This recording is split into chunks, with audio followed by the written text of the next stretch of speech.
অমুসলিমরা যদি নবীকে উপহার দিত ওই উপহারও বিশ্বনবী গ্রহণ করতেন। সুবহানাল্লাহ পড়েন। আপনার অমুসলিম বন্ধু যদি উপহার দেয় সেটাও আপনি নিতে পারবেন, যেটা নেই। আমার অনেক হিন্দু পরিচিত ভাই আছে, ওরা আমাদের ইফতারের প্রোগ্রামে এসে একসাথে ইফতারি করে। অনেক মদখোর আমার সাথে বসে একসাথে ডিনার করে, হাফ প্যান্ট পরা, গলায় স্বর্ণের চেইন, হাতে স্বর্ণের ব্রেসলেট, আইসা আমার সাথে ডিনার করছে, আছে এরকম।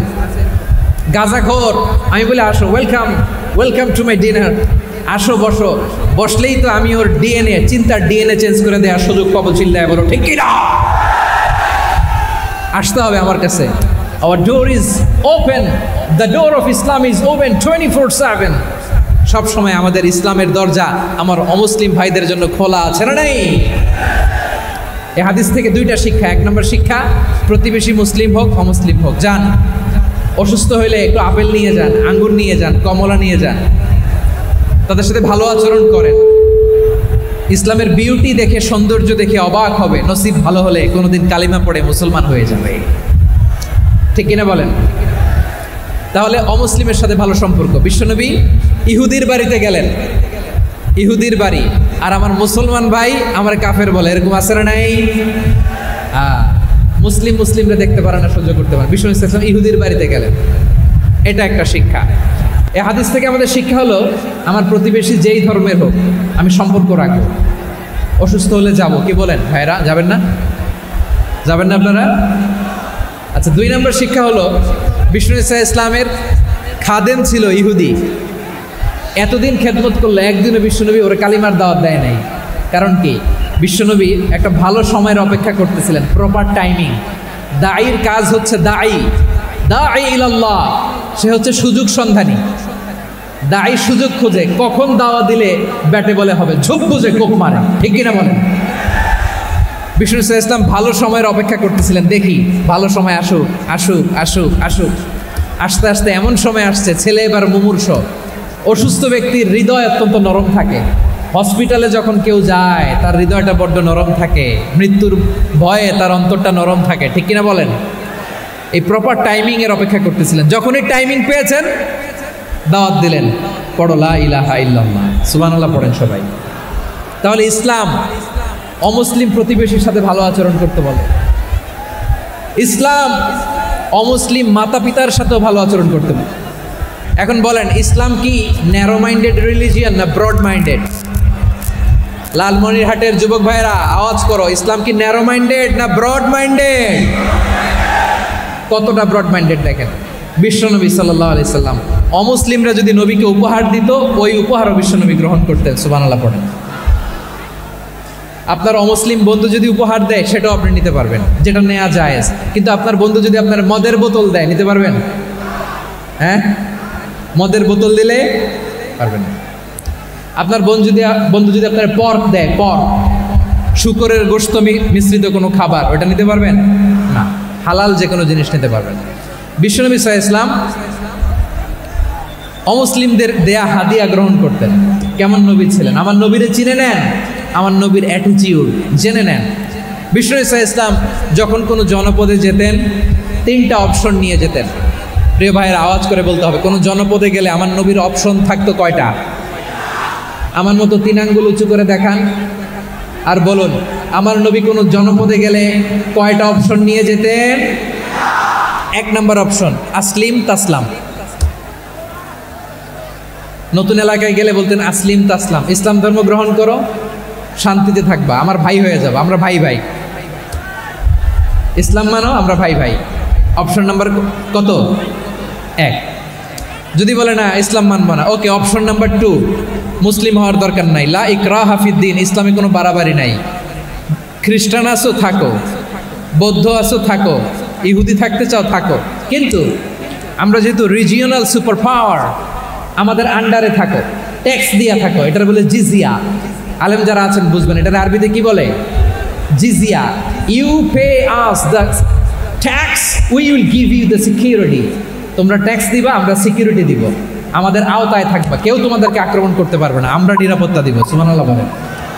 এটা অপশন নাম্বার কত? আচ্ছা, বুঝে থাকলে বলেন 1 নম্বর অপশন কি ছিল? ইসলাম। ইসলাম মানব শান্তিতে থাকবা, ভাই ভাই, আমরা ভাই ভাই। অপশন নাম্বার 2, ট্যাক্স দাও, আমরা নিরাপত্তা দিব, মুসলিম হওয়া লাগবে না। এখন 1 নাম্বারও মানে না, 2 নাম্বারও মানে না, মুসলিম হবো না, ভালো খ্রিস্টান থাকো, ট্যাক্স দাও, আমরা সিকিউরিটি দিব না, এইটাও মানি না। বিষ্ণু বলেন তাহলে তলোয়ার আমাদের আর তোমাদের মাঝে ফায়সালা করবে, মুসলিমও হবে না, ট্যাক্স দিবা, নিরাপত্তা দিব, আমরা সুপার পাওয়ার, আমাদের আন্ডারে থাকবে, এইটাও না। তাহলে তোমাদেরকে তো আমরা বিশ্বাস করতে পারি না, কখন না কখন বিশ্বাসঘাতকতা করো, কার সাথে মিলে হাত মিলাও, তলোয়ার আমাদের মাঝে ফায়সালা করবে। তখন তিনি জেহাদের সশস্ত্র সংগ্রামের ঘোষণা দিতেন। সুবহানাল্লাহ পড়েন। দেখেন পশ্চিমারা জেহাদকে এইভাবে চিত্রায়িত করে না, ওরা জেহাদ বলতে বোঝায় তলোয়ার, হাত কাটো, গলা কাটো না, জেহাদ সশস্ত্র সংগ্রাম 3 নম্বরে। অধিকাংশ ক্ষেত্রেই বিশ্বনবীর সুন্দর আচরণ দেখে, আরে আমার নবীর যে নুরানি চেহারা, অনেকে তো কেবল সিরেফ চেহারাটা দেখেই কালিমা পড়ে মুসলমান হয়ে গিয়েছে। যারা মুসলিম হয় নাই তারা তাদের ইসলামেই বলবৎ ছিল, ট্যাক্স দিয়ে ইসলামের আন্ডারে ছিল। যারা এটাও মানে নাই ওইটাও মানে নাই, তাদের বিরুদ্ধে জেহাদ।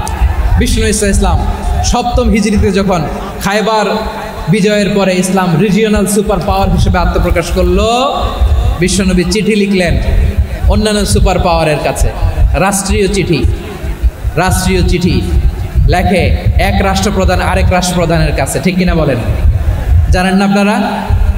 এই যে 24-এর ছাত্র নাগরিক অভ্যুত্থানে, এই অভ্যুত্থান যখন শুরু হয়, আমি তখন সাউথ আফ্রিকাতে, একটা স্ট্যাটাস দিয়েছিলাম, কোটা নয় গোটা দেশ সংস্কার করা লাগবে। শুধু বাংলাদেশ নয়, সারা বিশ্বের বাংলা ভাষাভাষী লোকেরা এই আন্দোলনের সাথে সমর্থন তারা করেছে, এটাকে সাপোর্ট করেছে, তারা সমর্থন দিয়েছে। আমাদের ইউনাইটেড আরব আমিরাতের বাংলাদেশি ভাইয়েরা তারা সেখানে রাস্তায় নেমে এসেছিল, জানেন? ওইখানে ডেমনস্ট্রেশন করা যায় না, সেখানকার সরকার তাদেরকে যাবজ্জীবন দিয়েছিল। তখন আমাদের এই যে প্রধান উপদেষ্টা ডক্টর মোহাম্মদ ইউনূস সরাসরি G2G বলে, এটারে G2G, government to government, G2G, উনি চিঠি লিখলেন যে তাদেরকে, ইউর হাইনেস, হে সম্মানিত আমির, আপনি আমার এই চিঠির কারণে আমার সম্মানে এই 53 জন বাংলাদেশিকে মাফ করে দেন। এই চিঠির বদৌলতে বেকসুর খালাস পেয়ে গিয়েছিল আমাদের ভাইরা, জানেন না এই ঘটনা আপনারা?